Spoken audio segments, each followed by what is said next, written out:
नमस्कार। आइए बात करते हैं सबसे पहले आपकी कनिष्ठा उंगली के बारे में। कनिष्ठा उंगली ज्ञान के स्तर को दर्शाने वाली उंगली सूर्य की उंगली के साथ चिपकी हुई है। गुण आप में पूरे हैं, भाषा शैली आपकी बढ़िया है, लेकिन ऊपर से भी लंबाई सूर्य की उंगली के पहले कट तक नहीं पहुंची, उंगली के नीचे गहराई भी चली गई। यानी कुल मिलाकर के जल्दबाजी, गलत निर्णय लेना, जीवन में अप डाउन का सामना करना, इस उंगली के अंदर ईश्वर ने लिखा है। तो ये कुल मिलाकर के आपको जल्दबाजी से बचना है और साथ ही साथ अपने फैसलों को लेने से पहले आप किसी न किसी बड़े से सलाह कर लें। आइए बात करते हैं आपके पास सूर्य की उंगली के बारे में। सूर्य की उंगली वर्तमान के हिसाब से सेकंड पर भी कुछ रेखाएं काटने वाली और थर्ड पर भी कुछ है। यानी कुल मिलाकर जहां नौकरी क्षेत्र में रहें वहां कुछ लोगों के साथ वैचारिक मतभेद और वर्तमान में, और साथ ही साथ यहाँ पर आपका जो व्यवहारिक पर्व है उसके ऊपर भी यहाँ पर कुछ रेखाएं काटने वाली है। यानी आपको स्वयं पर नियंत्रण रखना है, अपनी भाषा पर, अपने क्रोध पर, नहीं तो आप बीपी का शिकार हो सकते हैं। आइए बात करता हूँ उसके बाद में मैं सीधा आपकी शनि की उंगली के बारे में। शनि की उंगली के सेकंड पर भी वही रेखाएं यहाँ जाकर के, यानी कुल मिलाकर किसी को धन दे दे तो व्यक्ति का धन लौट करके नहीं आता, साथ ही साथ धन के अच्छे आगमन नहीं, और कुछ स्वास्थ्य कहीं ना कहीं खराब भी चल रहा है। इसके बाद बात करते हैं आपकी यहाँ पर बृहस्पति की उंगली के बारे में। बृहस्पति की उंगली यहाँ शनि की उंगली के साथ एकदम चिपकी हुई, यानी कुल मिलाकर के ऐसा तो निश्चित है कि आप अपने माता पिता की सेवा करने वाले हैं, माँ बाप का भरपूर आप सहयोग करने वाले हैं, और साथ ही साथ यहाँ पर पत्नी से थोड़ा सा वैचारिक मतभेद है। संतान के मामले में भी अगर वर्तमान में देखा जाए तो संतान का सहयोग दिखाई नहीं दे रहा है। तो कुल मिलाकर अभी यहाँ पर ये स्थिति, और ईश्वर के प्रति आस्था है, आप दान पुण्य में विश्वास रखते हैं। चलिए अब बात करूँगा मैं आपके बुद्ध पर्वत के बारे में। बुद्ध का पर्वत और यहाँ पर कैसी भी स्थिति है, लेकिन फिर भी आपके पास धन के आगमन कहीं ना कहीं से बने हुए हैं। तो ये अपने आप में पर्वत सम भी है और रेखाएं भी खड़ी हैं। यानी कुल मिलाकर के जो धन के पर्व है वो आपके पास वर्तमान में कहीं ना कहीं से फिर भी आपके स्रोत बने हुए हैं। आइए बात करता हूँ एक और पर्व के बारे में जिसको बोलते हैं सूर्य का पर्व। सूर्य का पर्व, और बहुत मजबूती से रेखाएं खड़ी हैं, कुछ ट्रायंगल के साथ भी हैं, कुछ सीधी भी गई हैं, बहुत सपोर्टिंग रेखाएं साथ में लगी हुई हैं, सहयोगी रेखाएं। यानी ऐसा व्यक्ति अगर राज्य सरकार की नौकरी के लिए प्रयास करे या किसी अच्छे सेक्टर में नौकरी के लिए प्रयास करे तो निश्चित रूप से व्यक्ति को मिलेगी। थोड़ा सा हो सकता है शुरू में कुछ सेक्टर में बदलाव करना पड़े, लेकिन कुल मिलाकर नौकरी आपको सुचारू रूप से मिलेगी और अच्छे सम्मान के साथ मिलेगी, अच्छी तनख्वाह की मिलेगी। आइए बात करता हूँ इसके बाद में आपके अगले पर्व की, जिसको बोलते हैं धन का पर्व। और यहाँ पर धन के पर्व पर कई क्रॉसिस जैसे चिन्ह, और साथ ही साथ अगर यहाँ देखें तो रेखाएं वो हैं जो बता रही हैं कि आपके जीवन के अंदर जो धन के आगमन है वो आपको पूरक नहीं कर रहे हैं, आपकी स्थिति को उतना नहीं सहयोग कर रहे जितनी आपको आवश्यकता है। बृहस्पति का पर्व सामान्य रूप से यहाँ पर विराजमान है। किसी भी प्रकार का कोई अशुभ चिन्ह यहाँ पर नहीं है। अशुभ चिन्ह ना होने का मतलब एक जरूर होता है कि कैसा भी हो व्यक्ति के पास में निश्चित रूप से उसका मकान भी बन जाता है, उसके पास सामान्य सा वाहन भी हो जाता है, और कुल मिलाकर के माता पिता का सहयोग भी हो जाता है, विवाह भी हो जाता है, संतान भी हो जाती है। तो इन पर्वत का सामान्य रूप से ये यहाँ पर सहयोग है। अब बात करता हूँ इसके बाद में मैं यहाँ पर आपकी सीधा हृदय रेखा के बारे में। हृदय रेखा, और हृदय रेखा बहुत बेलदार होकर के चली है, ये अच्छा संकेत नहीं है। जब इस प्रकार से बेलदार रेखा होकर के चले तो स्वास्थ्य का इंडिकेशन अच्छा ना हो रहा, और इसकी रेखा अगर हृदय रेखा बृहस्पति तक पहुंचती है तो ये पत्नी के साथ वैचारिक मतभेद भी करवाती, कितनी बार मैंने देखी हुई। तो ये सब चीज़ें यहाँ पर सबसे ज़्यादा मुझे जो चिंता है वो पहले आपके स्वास्थ्य की है। पत्नी से तो इतना कोई बड़ी बात नहीं है कि यहाँ कोई तलाक नहीं करवा रहा, लेकिन कुल मिलाकर के सबसे पहले आपको स्वास्थ्य का ध्यान रखना चाहिए। ये मैं आपसे ज़रूर कहूँगा, अपने खान पान का अच्छा ध्यान रखना चाहिए। चलिए अब बात करते हैं आपके मंगल पर्व के बारे में। मंगल पर्व जाना जाता है साहसिक रेखाओं के लिए, कर्म रेखाओं के लिए। आप अच्छा मेहनत करते हैं, इसके अंदर छोटी छोटी और भी रेखा अंदर की तरफ कट रही है, कुछ क्रॉस के चिन्ह भी है, यानी मेहनत बहुत हो रही है, लेकिन उसके नाम से फल नहीं मिल रहा। इस प्रकार को दर्शाने वाला मंगल पर्व का अंदर का हिस्सा, और ये थोड़ा सा पत्नी के साथ में वैचारिक मतभेद। अब बात करते हैं इसके बाद में सीधा आपके यहाँ पर बुद्धि रेखा की, शुरू से लेकर आखिर तक वही बेलदार बुद्धि रेखा, यानी कि मन में कुछ व्यवहार आया कभी कुछ कह दिया, कुछ व्यवहार आया कभी कुछ कह दिया।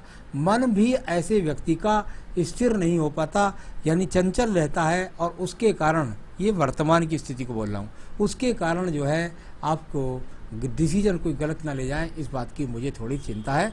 बुद्धि की आप में कोई कमी नहीं है। चलिए इसके बाद बात करता हूँ आपकी बिखराव वाली रेखाओं के बारे में।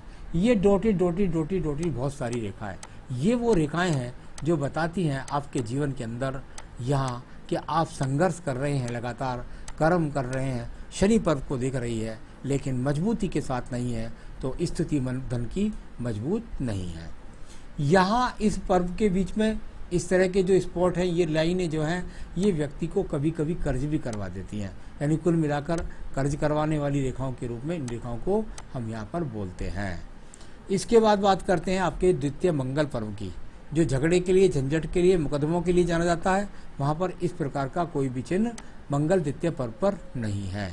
चंद्र पर्वत को देखिएगा, चंद्र पर्वत से बहुत सारी रेखाओं का उदय है। जब इस प्रकार की रेखाएं उदय हों तो व्यक्ति के अंदर बहुत ज़्यादा ये इच्छाएं होती है। इच्छा कहते हैं, इनको कहते हैं प्रगति की रेखाएं। तो इच्छा शक्ति को प्रगति रेखा बना करके रखें, लेकिन उसको बीमारी ना बना ले। साथ ही साथ कभी चंद्र पर्वत से ज़्यादा रेखा जब निकल करके निकलती है तो थोड़ा सा व्यक्ति को दूर स्थानों से लाभ के साथ साथ व्यक्ति को थोड़ा सा ध्यान रखना चाहिए, किसी ना किसी ऐब से बच करके रहिए। कई बार व्यक्ति जुआरी हो जाता है, शराबी होता है, स्मोकिंग हो जाता है, कई बार बहुत बहुत मिठाई खाने लगते हैं, कई बार ब्याज बट्टे का काम करते हैं। तो इस तरह का इन यहाँ से कुछ ना कुछ गलत तरीके से जोड़ा भी जाता है दूर स्थान के साथ साथ। आइए बात कर लेते हैं इसके बाद में हम आपकी अन्य रेखाओं के बारे में।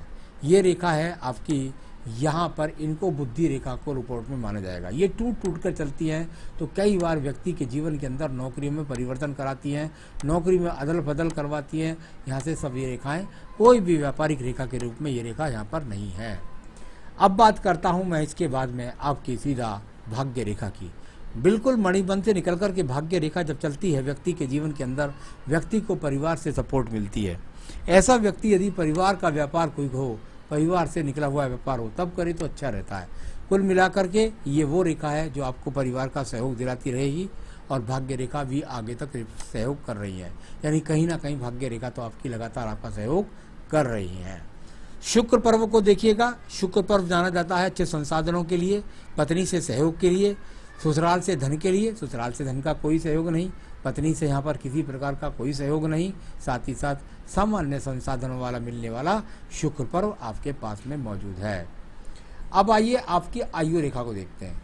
यहाँ आयु रेखा, और ये आयु रेखा देखिए जाकर के, और आपकी चंद्र पर्वत की तरफ मुड़ करके गई है, यानी कुल मिलाकर के यदि इसको देखें तो यहाँ जाकर ये देखिए यहाँ गई, और ये भाग्य रेखा में इसका इन्वॉल्वमेंट हो गया, और यहाँ जाकर की ये रेखा हुई, यानी इस समय 78 वर्ष आपकी आयु रेखा है, और वो किसी भी प्रकार से इससे कम नहीं है, इससे आगे ही बढ़ेगी। तो ये तो हुए आपके पूरा हाथ का सर्वेक्षण। अब मैं बताऊं आपके सवाल। मेरी उम्र और स्वास्थ्य कैसा रहेगा? स्वास्थ्य का आपको ध्यान रखना है, उम्र मैंने आपको बताई दी है। मेरा कैरियर कैसा होगा? व्यापार की तरफ कृपया करके ना जाएं, और अपने कैरियर पर ध्यान लगाएं। कैरियर आपका ठीक है, आपका चलता रहेगा। अभी जिस एज में आप मुझे हाथ दिखला रहे हैं, यहाँ पे 5 साल तक बहुत अच्छा ही चलता रहेगा, कुछ ज़्यादा दिक्कत वाली बात नहीं है। क्या मेरे पास अच्छा धन और पैसा होगा? अभी ऐसी रेखाएं हाथ में नहीं मौजूद हैं, अभी स्ट्रगल दिखाने वाली, यानी भाग्य अभी पूरा सपोर्ट नहीं किया है, तो इसके लिए कोई ज़्यादा चिंता करने की ज़रूरत नहीं है। अभी तो 5 साल तो मैं ऑलरेडी अच्छे बता रहा हूँ, इसके बाद भी भगवान की कृपा से सब कुछ अच्छा ही होगा। तो अब इसमें बात यह है कि मैं इस समय अच्छा बोलना पड़ेगी, अच्छा तो मेरे पे है नहीं। मेरा कहने का मतलब है अच्छा है, सिर्फ और सिर्फ आप अपनी चद्दर में अपने पैर बाहर मत निकालिए, यानी खर्चे पर ज़्यादा लोड मत बढ़ाइए। क्या मैं कभी व्यापार करूँगा या हमेशा नौकरी करूँगा? देखिए अभी तक कहीं भी व्यापारिक रेखाओं का सपोर्ट आपके हाथ के अंदर नहीं है, ऐसे में व्यापार कर लिया तो एकदम डूब जाएंगे आप। बच्चों के बारे में आप बच्चों की जन्मपत्री भेज दीजिए, date of birth time place भेज दीजिए। अगर आप जन्मपत्री बनवाना चाहें जन्मपत्री बना सकते हैं, उनके बारे में दिखलाना चाहें तो दिखला भी सकते हैं। तो जो भी टिप्पणी थी मैंने बताई, जो भी सवाल था मैंने बताया, शेयर बाजार के बारे में आपने पूछा है। मंगल पर्व से कुछ रेखाओं का संबंध जब इस तरीके से जाकर थोड़ा सा सूर्य पर्व से बनता है तो व्यक्ति को थोड़ा सा लाभ तो शेयर बाजार से मिलता है। बहुत बड़ा इन्वेस्टमेंट ना करें, थोड़ा इन्वेस्टमेंट करें, लाभ मिलता रहेगा। तो ये आपके सभी सवालों के जवाब मैंने दिए और मैं ज़रूर चाहूँगा कि आप जीवन में और तरक्की करते रहें।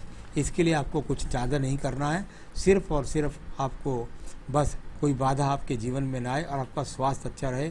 इसके लिए मैं सबसे पहले बताना चाहूँगा आपको, बस आप रोज़ाना अपने स्वास्थ्य के लिए केवल रुद्राष्टकम पढ़ें और साथ ही साथ संकट नाशन गणेश स्रोत पढ़ें। संकट नाशन गणेश स्रोत और रुद्राष्टकम, ये 2 पूजा करें। और नग यदि आप कोई पहनना चाहते हैं तो एक बेहतरीन सा पुखराज आप पहन सकते हैं। आपको मिल जाए तो ठीक है, नहीं मिले तो मुझसे संपर्क करें और मैं आपको सैंपल दिखला भी सकता हूं और आपको बनवाकर पहुंचा भी सकता हूं। नमस्कार।